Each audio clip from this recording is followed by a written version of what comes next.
இன்றைய தியானம்.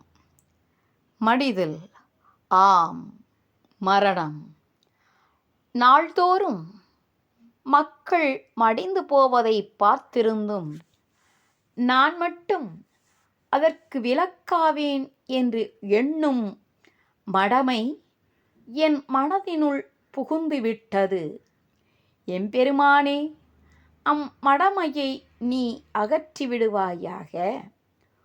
100 வருஷங்களுக்கு முன்பு இவ்வுலகில் இருந்தவர்கள் எல்லாம் இப்பொழுது இல்லை. இப்பொழுது இங்கு இருப்பவர்கள் எல்லாம் 100 வருஷங்களுக்கு பின்பு இங்கு இருக்க மாட்டார்கள். நம் வாழ்நாளில் கழிந்த பகுதி கனவாக போய்விட்டது. எஞ்சியிருப்பதும் இனி கனவாகி போய்விடும். இதை எண்ணி பார்த்தல் வேண்டும்.